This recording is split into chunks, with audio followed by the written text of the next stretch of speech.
ঢাকা খুলনা মহাসড়ক private car হাইস, এই যে হাইসের অবস্থা, ঢাকা খুলনা মহাসড়ক অবস্থা খুবই ভয়াবহ।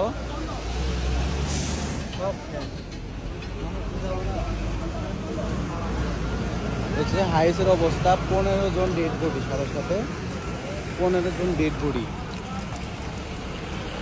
একটা প্রাইভেট কার, একটা হাইস, প্লাস হচ্ছে এই যে একটা বাস খাদে, এই যে একটা বাস এখানে একদম উল্টে গেছে।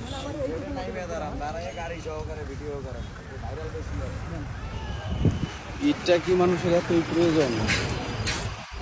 মানুষের জীবনে কোনো মূল্য নেই। মানে গাড়িটা দেখা বোঝা যাইতেছে কি পরিমাণ ইটে ছিল। গাড়ির অবস্থাটা দেখেন, সে গাড়ির অবস্থা এটা হলো দাম সর্বিতে পড়ে। হ্যাঁ,